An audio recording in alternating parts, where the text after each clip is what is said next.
would you please tell her that you're not really Santa Claus? Well, I'm sorry to disagree with you, Mrs. Walker, but not only is there such a person, but here I am to prove it. Miracle on 34th Street looked like the safest holiday movie ever made. Snow, smiles, and Santa. But behind the cheer were studio gambles, freezing nights, and a secret sequel. From a real-life parade to a child star who thought the magic was real, this Christmas classic earned its miracle the hard way. Grab your cocoa. Here comes 15 behind-the-scenes facts you won't believe. Number 15. Those opening scenes? Not a set. The crew filmed the actual 1946 Macy's Thanksgiving Day Parade, threading cameras through the real crowd. Edmund Gwenn, who played Kris Kringle, rode the sleigh as New York City waved to him, unaware it was a movie shoot. Director George Seaton had one chance, no do-overs, no staged extras. He prayed the cameras wouldn't freeze and the floats wouldn't block a shot. When the sleigh turned the corner, he yelled, "Cut!" and the parade rolled on.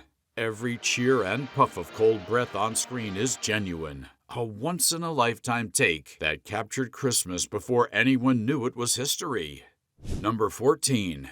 Seaton refused to fake New York's winter. The crew braved freezing wind, filming on 34th Street until cameras and actors stiffened. Maureen O'Hara later laughed that her smile kept freezing mid-scene. Still, she and Gwen pushed through while the crew huddled around portable heaters between takes. That real chill gave the movie its texture, the way breath hangs in the air. The film's warmth isn't temperature, it's endurance. They didn't pretend to feel Christmas. They fought through the cold until they earned it. But the chills aren't over. Wait for number 10. Quick pause. Most of you watching aren't subscribed. Please hit that button. It really helps us keep making great content. Number 13. Macy's never closed for Hollywood, so filming happened after midnight. When the last shopper left, cameras rolled. By 3 o'clock a.m., coffee replaced sleep. Outside, Manhattan was dark, but inside, they were building Christmas from scratch. That eerie stillness seeped into the movie itself, the calm before the crowds, the hush that makes the story feel dreamlike. At sunrise, shoppers returned, never guessing a piece of movie history had just unfolded beside the cash registers. Number 12. Settling in Ireland close to family and far from studio contracts, Maureen O'Hara didn't want to come back. But 20th Century Fox called her home. Hollywood felt less like opportunity and more like captivity, a golden cage she couldn't quite escape. That ache bled into her performance as Doris Walker, the mother who hides doubt behind elegance. Between takes, O'Hara wrote letters home. Critics saw composure. It was homesickness disguised as grace. Every glance, every pause carried that longing, giving the film its quiet, beating heart. Faith is believing in things when common sense tells you not to. Just because things don't turn out the way you want them to the first time, you've still got to believe in people. Number 11. 8-year-old Natalie Wood didn't know where acting ended and believing began. She was so enchanted by Edmund Gwenn's warmth and twinkling eyes that she truly thought he was Santa Claus. He never broke the illusion, remembering her toys, whispering secrets, carrying himself with quiet magic. When she finally learned that he was just an actor, she froze, heartbroken. But instead of losing faith, she understood what the film itself was teaching. Kindness doesn't need magic to feel real. So in the final scene, when Susan sees the dream house, that wonder in her eyes isn't performance. It's belief rediscovered. But this is my house, Mommy. The one I asked Mr. Kringle for. Mr. Kringle is Santa Claus. Number 10. Inside 20th Century Fox, Miracle on 34th Street wasn't treated like a miracle at all. Executives labeled it as a little picture, just a filler between bigger releases. No lavish budget, no marketing push, no confidence. Yet every day on set, the cast and crew built a story about faith. While accountants looked over the numbers, George Seaton fought for sincerity, turning a B-movie into a quiet rebellion. When the film opened and lines formed around the block, the same executives who'd ignored it were stunned. The miracle wasn't just on 34th Street. It was in their own building, proving belief doesn't start at the top. Number 9. The film's heart is the trial of Kris Kringle, a sequence George Seaton fought to make more than comic spectacle. He called it the story's proof of faith. Writer Valentine Davies had first imagined the idea while serving in the Coast Guard, wanting to test goodness in a skeptical post-war world. The U.S. Post Office lent its name and real mailbags for the climax. When the judge drops his gavel, it isn't just a verdict. It's 1947 America deciding that faith and common sense can coexist. Kris Kringle may have won in court, but wait for the gamble in number 7. Number 8. Miracle on 34th Street was written in panic, not peace. Fox demanded more romance, Macy's wanted control, and executives warned that faith wouldn't sell tickets. George Seaton rewrote through the night, guarding each new draft like evidence in a trial.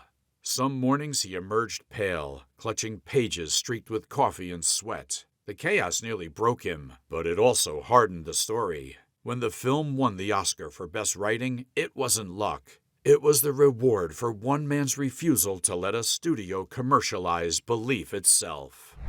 Number 7. 20th Century Fox took a gamble that could have buried Miracle on 34th Street before it began. They filmed inside Macy's in gimbals with both names written across the script, without either company's final permission.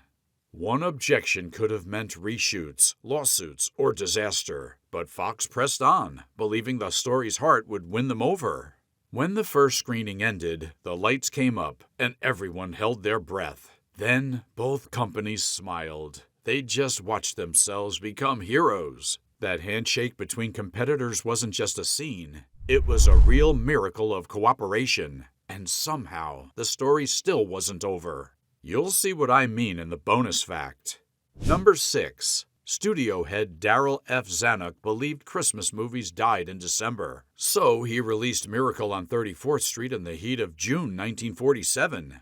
The ads hid its holiday spirit. No Santa, no snow, just Maureen O'Hara and John Payne smiling under summer skies. Releasing a Christmas movie in June sounded insane, even to the cast. Theaters were selling lemonade, not hot cocoa, but something strange happened. Word spread and lines grew.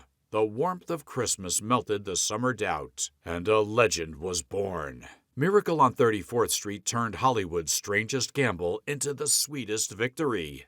Number 5. Edmund Gwenn didn't need special effects, just kindness and timing. At 69, he endured long outdoor shoots in wool suits and kept spirits high. His warmth turned skepticism into belief, and Hollywood noticed. In 1948, he won the Oscar for Best Supporting Actor, the only Santa Claus ever to do so. He told the press, "Now I know there's a Santa Claus." For years, children sent him letters simply addressed to Santa in Hollywood, and whenever he could, he wrote them back. Oh, Christmas isn't just a day. It's a frame of mind, and that's what's been changing. That's why I'm glad I'm here. Maybe I can do something about it. Number 4. Those famous mailbags weren't props from a prop house. They came from the real U.S. Post Office. Fox arranged the loan to make the trial feel authentic. Each bag was stuffed on set to mimic the weight of thousands of children's letters. When the judge's bench filled with them, that avalanche of envelopes turned a quiet legal scene into one of cinema's most emotional moments. It was a simple image, faith delivered by mail, that made grown men tear up behind the camera. Number 3. In 1947, America was rebuilding itself from war, and the idea of a kind man declared insane struck close to home. Valentine Davies' story about a department store Santa on trial wasn't just whimsy, it was a mirror. Beneath the tinsel, Miracle on 34th Street wrestled with post-war uncertainty. How do you keep faith when the world has gone mad? Edmund Gwenn's calm, Maureen O'Hara's guarded doubt, John Payne's weary optimism, all reflected a generation learning to trust again. The trial wasn't just for Kris Kringle, it was for everyone watching, asking the same question. In a skeptical world, is believing itself an act of courage? Number 2. Unlike most 1940s studio productions, Miracle on 34th Street shot on location across New York City. Central Park, the Upper West Side, and Macy's flagship store. The decision nearly doubled the budget, but gave the movie a heartbeat. street noise, taxis, real storefronts, it all grounded the fantasy. That realism helped the film win over skeptics who thought a Santa story was too sweet. For once, Hollywood didn't build a dream world. It borrowed one. Number 1. Strip away the nostalgia and the parades, and Miracle on 34th Street endures because it dares to make kindness a form of courage. A department store chooses honesty over profit. A lawyer risks his career for belief, and a judge finds mercy in the letter of the law. It won 3 Oscars and earned a place in the Library of Congress and still feels like Christmas morning. Not because of magic, but because of people. A child's wonder, a mother's faith restored, a man proving that goodness isn't make-believe. In a city built on skepticism, it reminds us that believing can be the most rational act of all. Bonus fact: John Payne, who played Fred, loved Miracle on 34th Street so much he actually wrote a sequel screenplay years later and discussed it with Maureen O'Hara. She said he planned to send it to her, but he passed away before he could, and the script was never found. Imagine revisiting Doris, Susan, and Fred with Kris meddling gently from the wings. Then imagine it melting away. That lost sequel rumor isn't fan fiction. It's an anecdote O'Hara repeated in interviews and biographies, a tantalizing what-if that underscores how deeply the cast knew they'd made something amazing. If this brought back memories, drop your favorite Miracle on 34th Street moment in the comments and tell us which classic you'd like us to unwrap next.